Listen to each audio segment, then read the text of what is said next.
Please welcome two tech industry professionals with a shared goal of building responsible, equitable AI. Austin Carson, founder and president of SeedAI, and Victoria Espinel, CEO of the Software Alliance. They are joined by the Messenger's AI business reporter, Jackie Snow.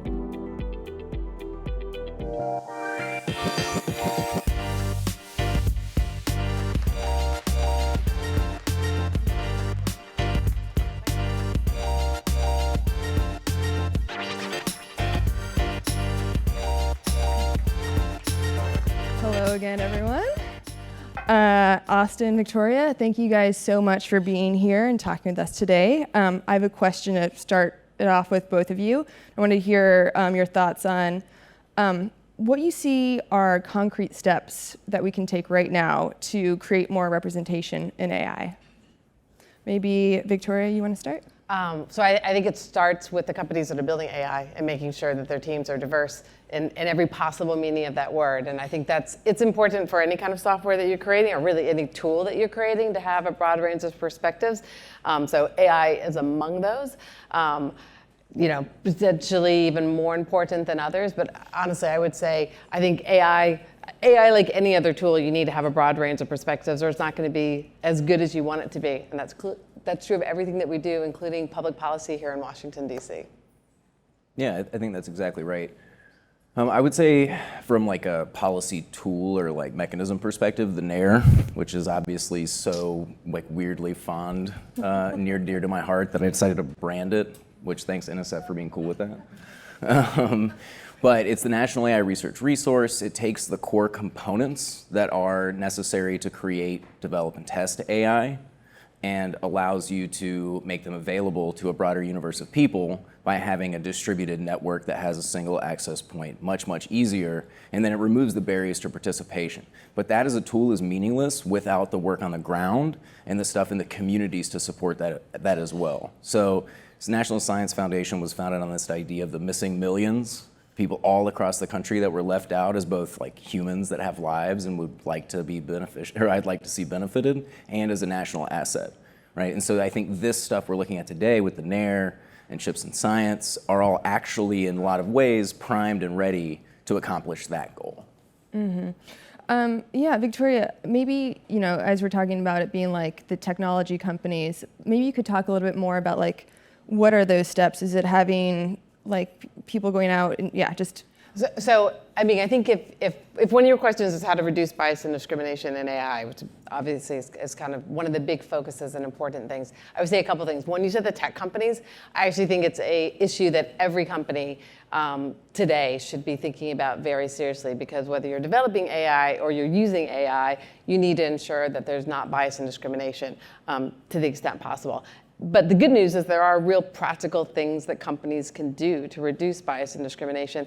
At BSA, we put out a framework, it's been over 2 years now, that sets out in a very detailed way a number of steps that companies can take. I'm going to mention just a few of them. One is monitoring on an ongoing basis, assessing and monitoring both the quality of the data that's being used, but also the outcomes that you're seeing, and having that be an ongoing basis. I think it's very important that companies be setting up governance bodies, and very important that those governance bodies spread across the organization as a whole and have layers of independent review. And CEO buy-in is very important. And I think that's how things happen in companies and organizations, is having, whether it's the president or the CEO, but having the top of the organization make clear that this is a priority, I think is critical. Both of you have worked with policymakers for years, and I wanted to hear your perspectives on where they are right now in terms of understanding the moment we're in with the technology. Yeah. Do you go and I'll follow on. All right. Yeah. I hate to go before you. It hurts me a little bit. So I think that this is a completely different world than with social media hearings. I think everybody remembers how just catastrophically embarrassing that was for everyone involved, and perhaps the country and history, I'm not sure, but catastrophically embarrassing, I'm sorry, everybody, Jesus.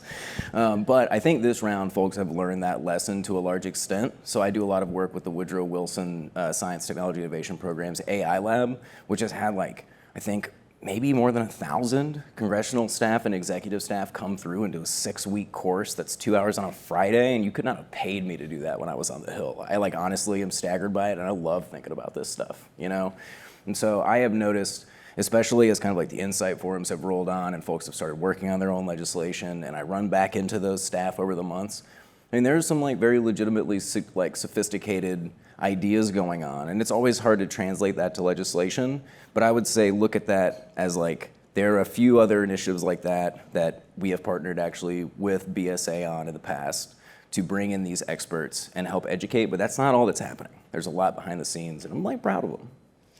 So I would agree with all of that. I've never seen anything like this level of interest and sincere desire to learn more. What I would add on to that is it's not just true in Washington. It is true everywhere around the world. It is true, it's been true for a little while in Europe, it's true in the UK, but it's, Japan has been working on its approach for many years. But in addition to that, Brazil, India, Japan, South Korea, we are working on this issue in every market where we operate around the world. And I've never seen anything like this. It's completely unprecedented in terms of having this many policymakers around the world focused on an issue at the same time, and I think genuinely interested in working with each other on a coordinated approach. I will also say that moment is not going to last forever. I think there's 6 to 12 months to seize that opportunity, but I think it's an enormous opportunity to have policymakers around the world so sincerely focused at this moment. Mm-hmm. Yeah, I want to echo that timeline. That's an extraordinarily important point. The moment is now. Yeah, speaking of that timeline, I know the AI Act in the EU is on shaky grounds as of right now, and if we are looking at a 6 to 12 month timeline, if it doesn't happen now, it maybe pushes out beyond this timeline where we're all focused on it. So I'd still like to hear your thoughts on that legislation as maybe the one that is, if it does pass, it is the next one on the docket to be passed, and what you guys think of that in terms of the policies across the world that we're seeing to help create frameworks around AI. Mm-hmm. So they are in a process now, potentially the end of the process of having what they call their trilogue negotiations. And it is true that there are tricky issues, and those negotiations are not, they're complicated.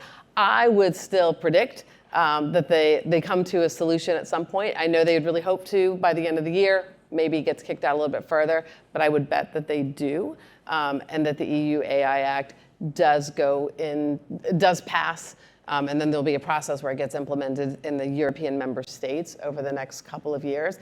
But I think it will move forward. And I think directionally, what Europe has done, where they've taken what we call, others call a high-risk approach, is one that makes sense. Mm-hmm. Yeah, I'll say a few things. The first is, this is one of the casualties of starting really early. I noticed we started SeedAI a couple of years ago, and I started thinking about this in 2016 or 2017. And the one thing even at the time, and I still see now, is we have no idea what's going on. Stuff is crazy. It's happening crazy fast in a way that anytime anybody's this is just like that, I want to slap them in the face. I'm guys, no, this is nuts. You know what I mean?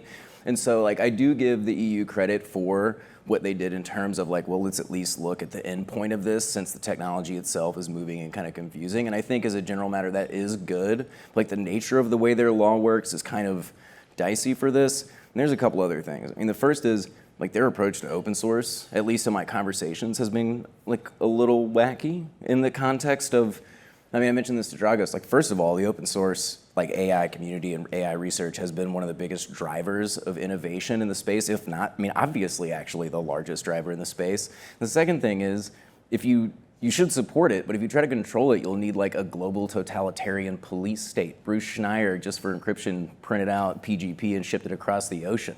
It's nuts to think you're going to be able to stop this, and it's a bad idea. So you should support the good uses and then mitigate any endpoint problems. But beyond that, I think to be honest, having participated in the Insight forums and having been part of that process, I would be really pleased if the outcome of that happened before the EU AI Act. That would be killer, in my opinion.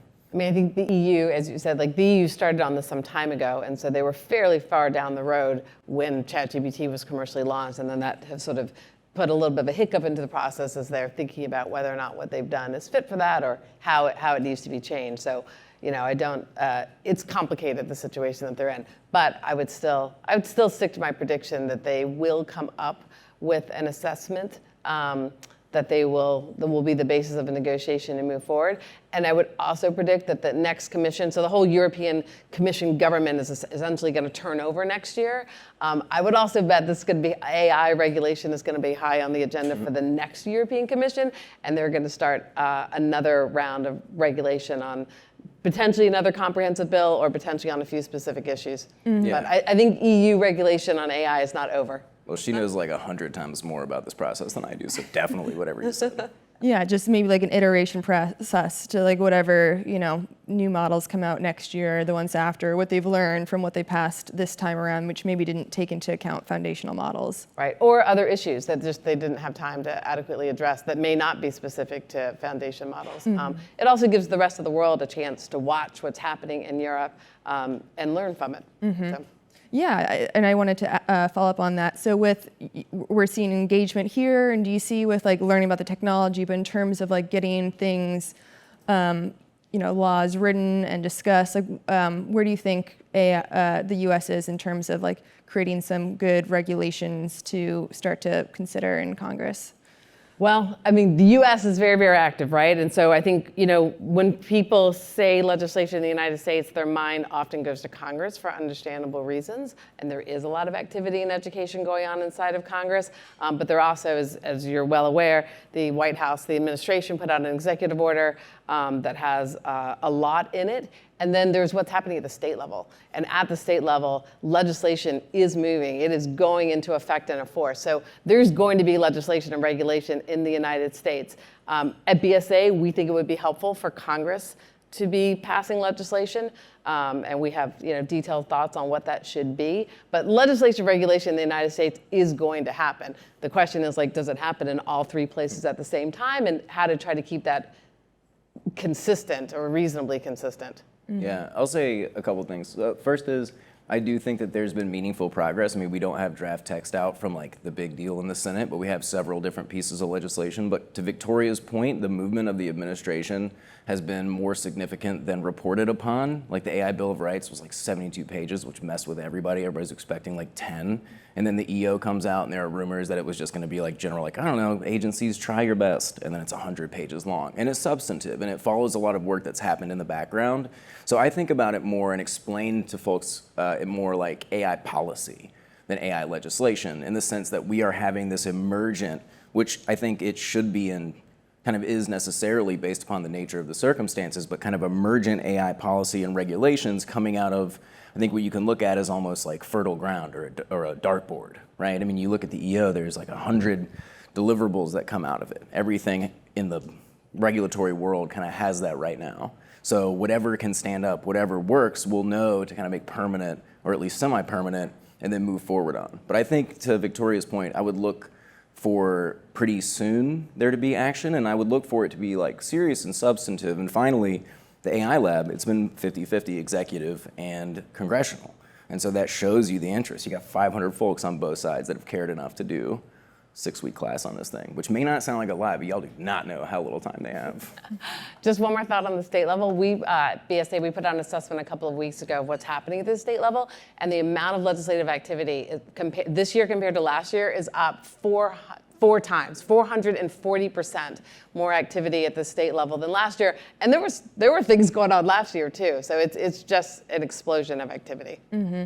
And do you see that, I know there's all these different levels and pieces of laws that are in different states of being discussed and passed, but are all, we're talking a lot about safety, but are there other concerns that you're seeing that are being addressed in there as well? Like we're technically on an Equitable panel right now. Are we seeing that in there, or are there things that are getting left off as we worry about safety maybe more, or in competition more than other things? Yeah, I think it is important to understand that this is like a gigantic all of society, all of humanity thing. Like there's a reason that there's kind of like an accelerationist, maybe this saves all of humanity, and an existential risk, maybe this kills all of us thing. Like it's not totally wacky. Like it comes from the fact that we are about to replace our technology layer with AI, right? I mean, it's been largely replaced by AI already, but the whole thing's gonna get there. Same reason it's not tech companies, it's all companies, right? So there are certainly things that are missing, but from like a structural standpoint, we're starting to fill in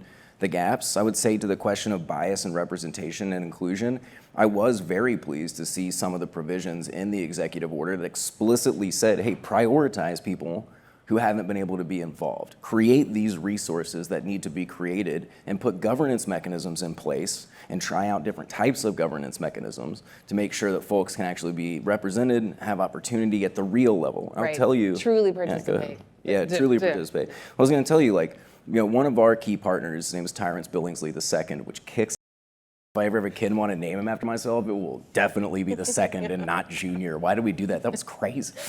But anyways, Billingsley II, and he's, I remember we worked together a ton, and we recently had an event with him, Hack the Future Tulsa, which is building on our kind of idea of AI testing and training at the same time and bringing people in, right?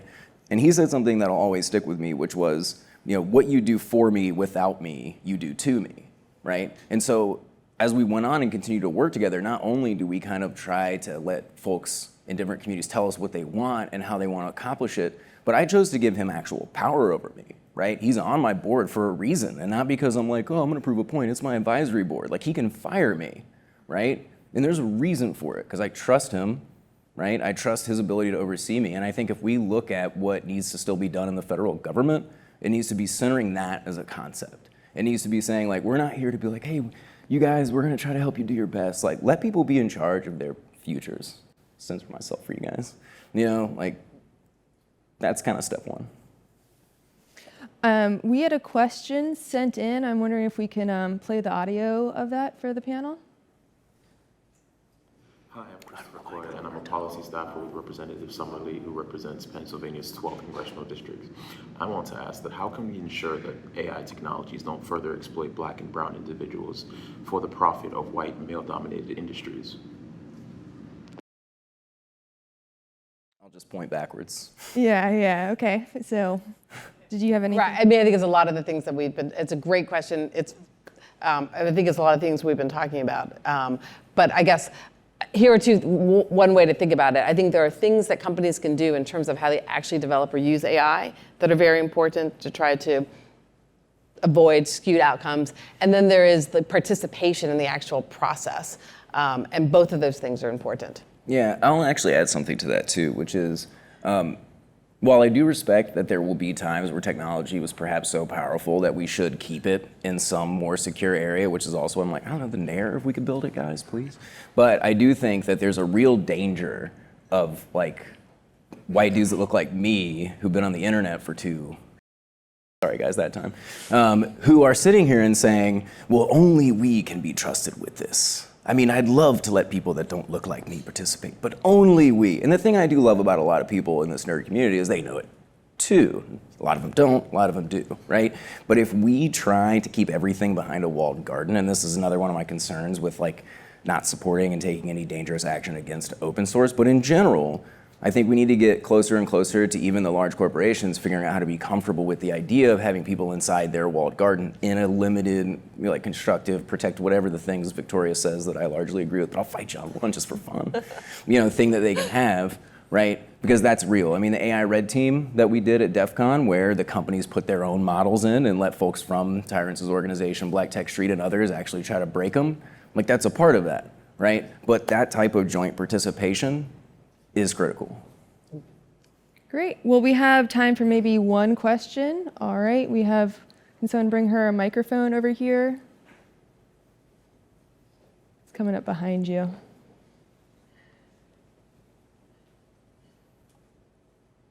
Okay. Hi, my name is Soribel. I worked for Senator Cassidy's office in the Senate. And I've been asking this same question to anyone who would hear me, and I never get a good answer. So maybe I'll get one this time, but no pressure.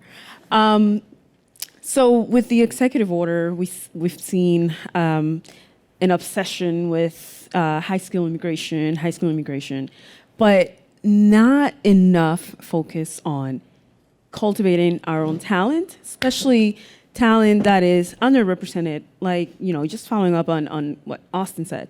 And, they always point me to NSF, and I have asked NSF itself, what are you doing? And they have like 100,000 little programs here and there. But what is a scalable at scale thing that we're doing so that people from underrepresented backgrounds can,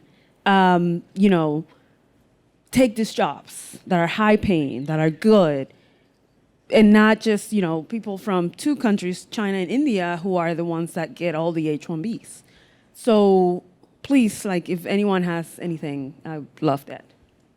Yeah, since it is involved my favorite topic, I'll jump in, but I'll try to be brief, which is hard for me on this. But really, the National AI Research Resource, as envisioned, right, as described in different congressional intent, and in a letter they sent to NSF about the AI Bill of Rights, you cannot operationalize anything designed to protect people without having an environment for those people to participate and to test out the things that may in some way negatively impact people, right? So the first part is having a space that is equivalent in power to the private sector as much as we can, right? Where we can do this type of work and do it in a way that intentionally involves folks that haven't been involved. And here's the thing about bringing people in. It isn't just making, like I was saying earlier, it's not just making a house and being like, go in there and play with all the super complicated tools, good job. And it's not like, hey, we'll hold your hand and let you do the crappy part and label some data, but you'll be in the same house. It's you have to make a ladder up hand in hand with people, right? Working with different communities, because every community is different. And I'm talking about local, I'm talking about groups of people, I'm talking about everything. This is a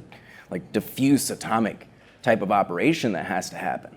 And then at the same time, while being decentralized, you have to be able to put the essential components in a location, right? And then distribute them out in a rational way. So we actually have been working with the National Science Foundation to try to bring in community college students, which anybody hating on community college students is an asshole, because it's just everybody's people that are poor that are trying to better themselves, And they're from every background, every age, right? And we're trying to get folks together from as many states as possible and then resource them so that they can build up the programs that they would like as they would prefer. We brought people from 20 states, flew people in to the AI Red Team at DEF CON, and we've expanded it to several more states since then, and we're putting together curriculum and research support packages that we can then train different leaders to operate. And to your point, it's all gonna be about having 1,000 programs, which is why we're also working with them to try to build and there's gonna be a lot of this going on, right? A lot of people are gonna be able to experiment and should experiment with this, right? There shouldn't be just me trying to make stuff up. It should be everybody. I don't know what the hell I'm doing, but I'd like to help get other people that do involved, but build a platform to bring a lot of those tools, a lot of that curriculum, the access to those resources together, and then even do that in a way that's bespoken for a number of different communities and see what works, right? We're gonna host it on Hugging Face. We'll have leaderboards, right? And we'll host it in a number of different places. It will be on every platform, whatever, and designed to be completely open. And it's that approach that I think is required, leaving it open for self-determination, helping people make sure it's safe and they can do what they want to do, and then making it so that it's the exact same as what you would get if you went to some big company. As much as you can't, because we can't throw $1 trillion at investing stuff in the States. We're gonna get as close as we can. And that's why I'm glad we're gonna push for $2.6 billion for the NAIR. And maybe get 10% that. We should do 10 times that. And that would still not be close to competitive. All right, sorry, I'm done with my huge rant. Let me jump in with one thought. You work for Senator Cassidy, is that what you said? Yes. So fantastic. First of all, just echo on the community colleges, it's so important. So my husband is from Louisiana. We have a house and a restaurant in Louisiana. You know firsthand how much innovation and creativity is in Louisiana, a state that people don't always think of it, but it is, there's so much that's happening there from a technology point of view.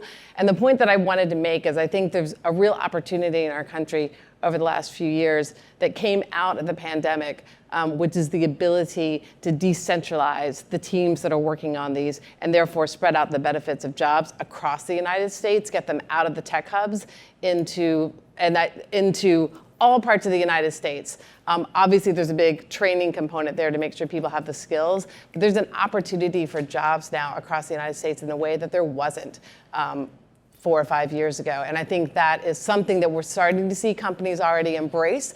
Personally, any company I think that makes the wise decision to hire people out of Louisiana is going to see the benefits out of that.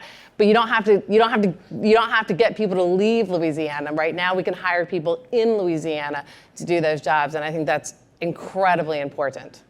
Okay, great. Thank you for that wonderful question. And Victoria and Austin, thank you guys so much for being here today. Thank you for having us. Thanks for having us. It's fun.